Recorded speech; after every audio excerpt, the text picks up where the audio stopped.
right here at Coventry Arena. I'm about to go into the BASEM conference. So this is the British Association Sport and Exercise Medicine Conference, and I'm here for the next 2 days because I'm giving an invited talk. As we see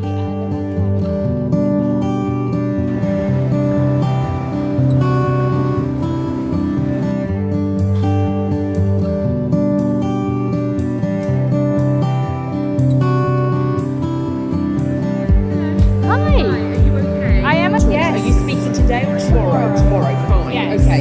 So for today, please enjoy the day, go to whichever talks you would like to go to, and then tomorrow come back, we'll be here in the same place, come and find us and give us your USB ahead of your talk. Yes.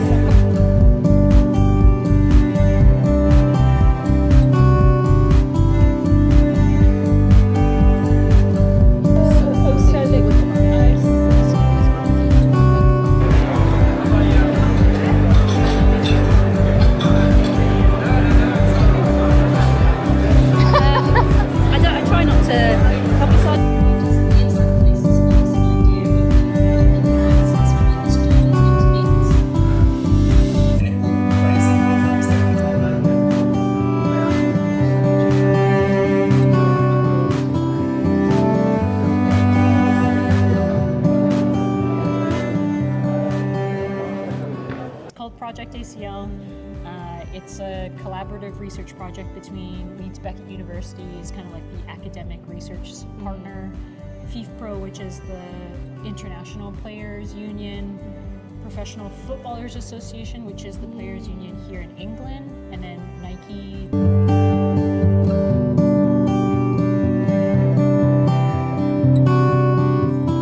And because of the university, because of its kind of moderate altitude and then proximity to the mountains, there also are kind of several cadres of kind of high-level endurance athletes that train there. So cyclists,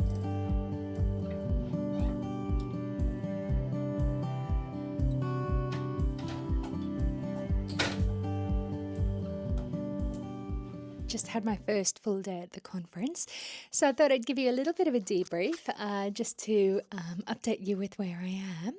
I'm here for the next 2 days because I'm giving an invited talk on feminist sport and exercise medicine tomorrow morning.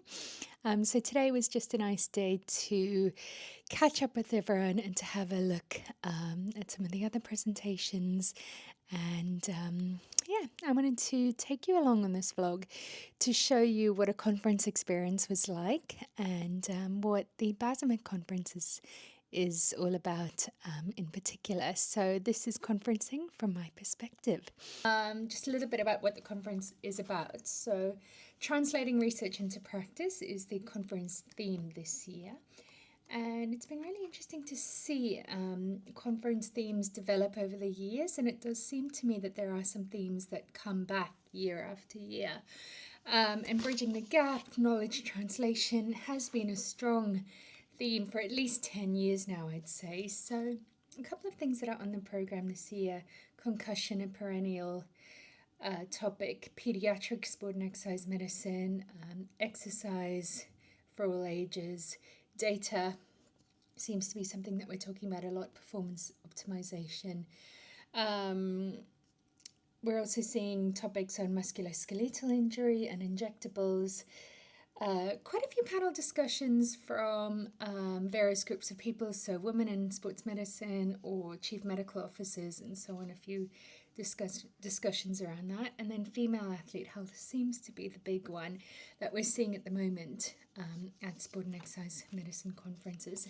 And often when we're talking about female athlete health, we really are talking about the physical there. So today there was a session on female athlete health, and it was mainly focused, I would say, on pregnancy, postpartum care, breast health there was a session on, and then some stuff around collaborations and data that I have a lot of thoughts on, but maybe I'll share that at another time. Tomorrow we have some sessions. Let's have a look on pitch side medicine. Again, some discussions around careers in sports medicine. We have knowledge translation, hamstring injuries, ACL injuries, and exercise oncology. And then, of course, we have the session that I'm talking on, which is on women injury and prevention. And in that session, I'll be talking about a feminist approach to sports injury prevention. So reframing injury risk, thinking differently about women, sport and injury prevention. And in that session, we also have FSL member Dr. Christina Lee, who will be talking about Project ACL. And I really loved actually interviewing her today. So another thing that I did today that I absolutely loved doing was I had some interviews lined up with two of our FSL members, so with Dr. Christina Lee and Dr. Karen Van Bark. So I've interviewed both of them. We'll be putting them out as FSL dialogues in the not too far away future, and I'm really pleased to be able to share them and their amazing work with you. So look out for those on FSL dialogues. As I said, I've just got back into my room. It's been a pretty long day. I travelled down from Bath this morning, as you would have seen. And now I have a small break, and then I'm going to be getting ready and going to the conference dinner tonight. So I'll take you along to that with me. So what I always really like about conferences and conference dinners is that I now have kind of like this group of friends from all over the world. They are my colleagues, but also people who've now become friends. And so it's always really nice to catch up with them. When I was a little earlier in my career, I used to get really nervous about going to conference dinners, but I'm now at a point in my career where I have colleagues who've become friends. It's a really nice place to catch up with them and to just have a chat. So I think it will be really nice, and I'll report back later about other things that are happening. I'm just getting ready now.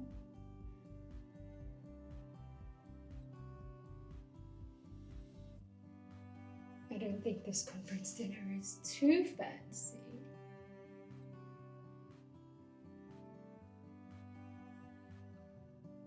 So I'm not getting overly dressed down, but it's nice to get dressed and to feel good sometimes.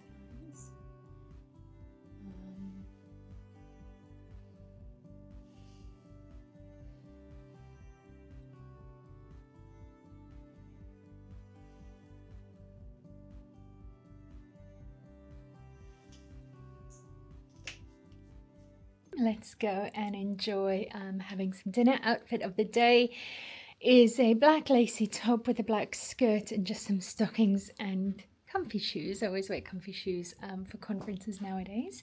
And a nice big bow in my hair with some Monica Venada earrings.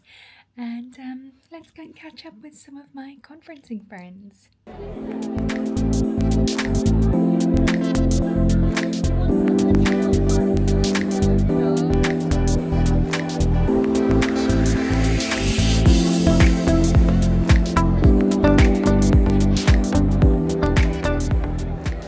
In 1993, I was working at the Rugby Sevens in Murrayfield.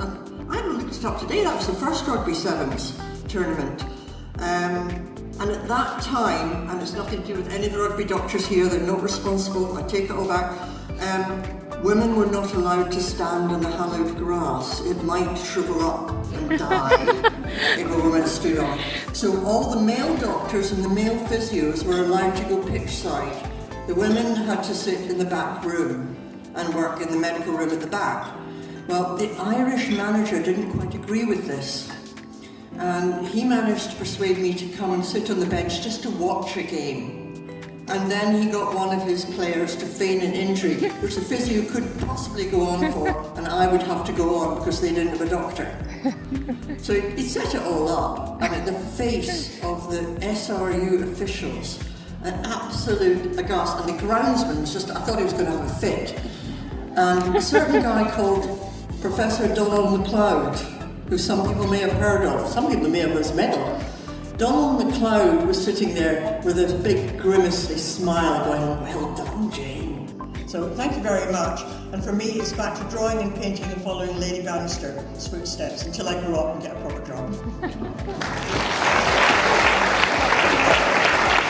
Yeah, the sponsor. Yeah, absolutely. One that I would also post is Yeah, that is so fun.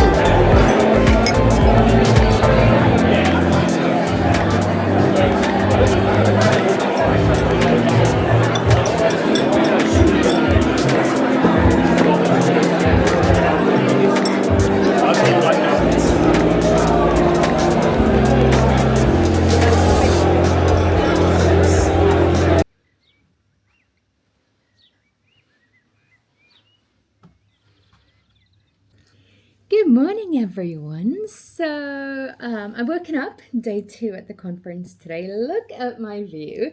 Last night when I arrived in the room, it was already dark, and I did not realize that my room was in the stadium on the pitch side of this hotel here at Coventry Arena. So it's actually really cool to wake up this morning to see the stadium where I was, well, not even 2 weeks ago, I think, to watch the Lionesses versus South Africa in a brilliant game. South Africa did so well and really did me so proud that day. So it's really cool to be back here for this conference and in this room. And I wish I could stay in this room when there is a women's football game on. So today, conference day 2, so this is the day that I'm really here for. I have a conference presentation today, so I'm going to be talking in this session on women's sport and injuries. And in this session, I have decided to talk about feminist approaches to sports injury. That is from the Feminist Sports Lab, and so I wanted to share some of the work that we're doing from within the Feminist Sport Lab in this session today. It was really nice this morning. I've just come from a workshop session in which a few women in sport and exercise medicine were speaking, and it was really nice to see Dr. Katie Marino, who is an up-and-coming doctor working in this space, to see her share some slides on feminism. And I think apart from myself, I think she's the first person to actually talk explicitly about feminism and the importance of that to sport and exercise medicine. So I was really pleased to see that on the menu this morning, and I think that set me up really well for my talk later. So my talk later, I've decided to talk about a paper that we've been working on through the Feminist Sport Lab that Dr. Anna Posberg and I thought up years ago now and have been thinking about and strategizing on, and then we developed it through the Feminist Sport Lab, and we've just completed the research for that, so it's just about to go into submission. Now, this paper really is a paper that was driven by the fact that we were seeing a lot of public rhetoric about the idea that what we're calling the trans woman sporting advantage claim, which is a claim that we often see in the media, we even see that in scientific papers, is underpinned by what people were referring to as the 13. So 13 scientific papers that they claimed showed that there was a sporting advantage for trans women. And Anna and I were a bit skeptical about this claim, and we wanted to learn more, and we wanted to be able to understand where that claim came from and how that was upheld by these 13. So we've done a really rigorous review process to go through those original 13 papers to find out what they say, about trans women and trans athletes. I am slightly nervous. This is always a difficult topic to talk about, just because there is a lot of misinformation and disinformation out there about that. But the intention that I'm going into this talk with is, I recently read, is from Ta-Nehisi Coates' new book. I recently read his new book, The Message. And he explains in that book that often these areas that are sold in the media and on public social media as being controversial or difficult areas. We've been told that those are difficult and controversial because we don't have enough knowledge about them, and so we feel like we can't talk about them because we don't have enough knowledge. But he really says that knowledge is not going to give us the answers to these kinds of questions that really are about ethics and values, and so we should put our ethics and values first. And on that note, let me just find my notebook. So on that note, I have a couple of things here that I've been thinking about recently that I do want to bring into this talk. And again, my intention going into this, first of all, is to think about ethics as first philosophy, and to think about what our values are, and starting from values first when we're thinking about inclusion in sport, and really thinking about an idea that I've been playing around with around values-based policy making. So we often hear this term evidence-based policy making, and that has been problematized more recently. And I'm thinking about how we can think more strategically about values-based policy making. And the second point is a point that Stephen Mumford and I have been talking about quite a lot recently, and what we have articulated as the fact that science can't determine your values, but your values can and do determine your science. And I think there is something important and interesting in recognizing that and understanding that science is something that is done by humans, and so our values are imbued within that science. And recognizing what our values are. So for me at the Feminist Sport Lab, our values very much are about inclusion and about social justice. And I think if we put that first in sport, then that is a way forward. So I'm really looking forward to this talk. I'll check in with you later about how it went and any discussions that I have about it. So day 2 of conferencing. Let's go.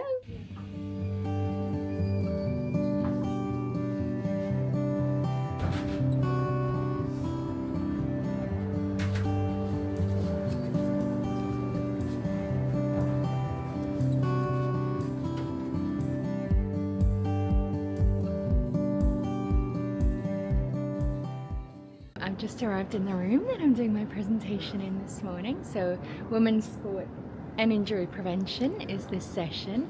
So I'm really looking forward to sharing my work in the 13. I'm very excited about this.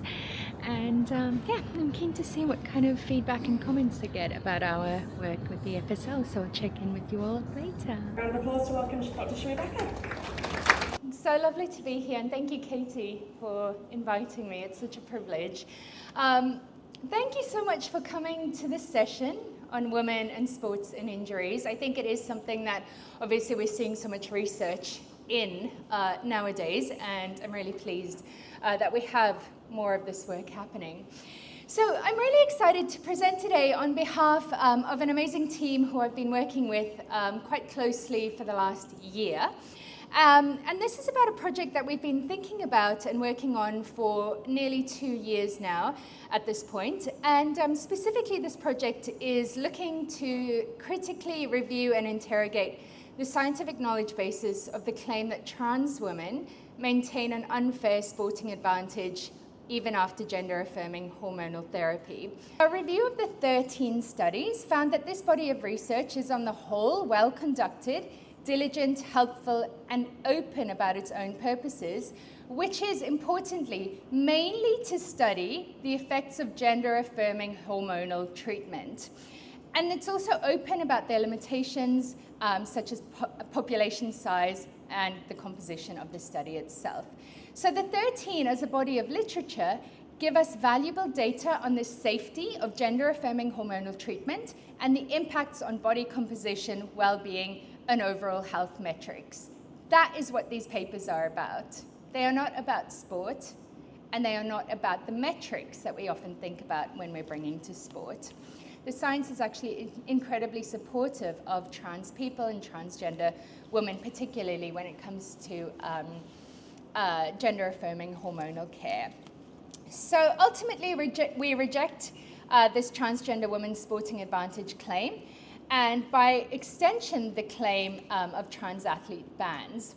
And we also reject this idea that testosterone, or so-called male puberty, is the end-all and be-all for determining sports performance, and that trans women cannot be fairly, ethically, and responsibly included in competitive sport. Thank you very much.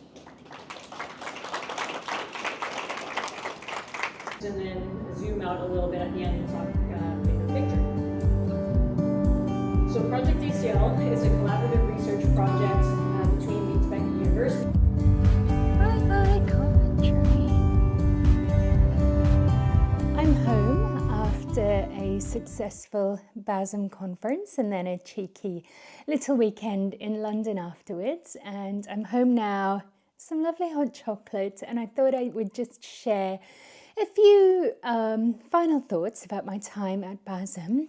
I'll start with just the experience that I had there, and it was really lovely to catch up with so many people. As I mentioned earlier in the vlog, it's so nice to see people who have become friends and also to meet new people who now I think will become friends and who I'll stay in touch with. So I really enjoyed that part of the conference this year. I think BASEM is a really nice size in that it's not too big. You can still really connect with people in and around BASEM, so that was really lovely. I will also say that something for me that's really important and that I really enjoy is connecting with early career researchers and early career practitioners. And I'd say that I spent a lot of time at BASEM this year with people who are early to mid-career.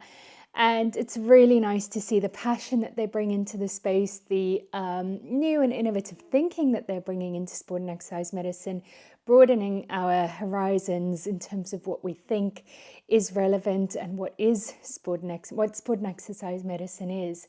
So I was really excited and engaged in connecting with them and learning from them. The best kinds of conferences and presentations are those where I learn as well, and I really felt that this year, so that was really lovely. I'm also really pleased with how my talk went. So it was really, really nice to present to a really engaged audience. I'd say the room was pretty full. It was really nice to talk to people beforehand who said that they were coming to hear my talk and to hear the other speakers in the session that I was in. So it was really nice to present this work that I feel quite passionate about, but also take very seriously. And so it's really nice to be able to share that with people for the first time. As I said, this work is 2 years in the making, so it was really nice to present it for the first time. And I would say that the audience, afterwards, we had a really nice long discussion. It was about 45 minutes of discussion with me and the other panel members. And the audience asked really engaged, insightful questions, brought up some of their own points that we had some really, really good discussion around. And some of those points and some of those audience members I'm going to follow up with afterwards. So it's really nice to be in a room where your talk is really well received, and also where the audience is really generous back. I could feel there was a spirit of people wanting to learn more, people wanting to find out more about the area of work that I'm in, to understand, and I think also to move things forward. So that was really, really lovely for me to see, and I really did appreciate that generosity that people came into that room with.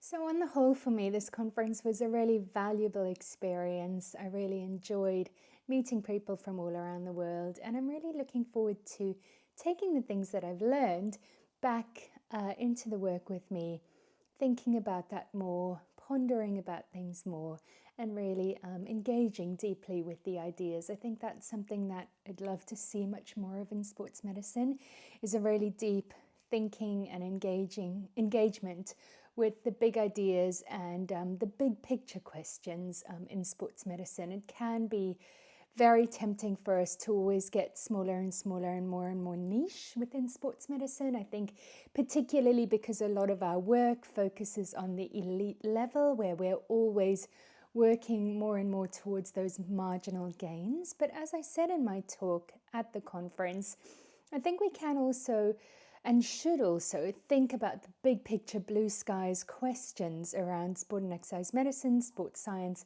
and sport more generally. And that's really something that I'm excited to take forward in my work as I move on and move forwards from this conference. So if you're an early career researcher, an early career practitioner, or someone just interested in sport and exercise medicine and sports science, I would really encourage you to attend conferences like these. They're really good spaces for meeting people and for learning and for listening to those big conversations that are happening in our field.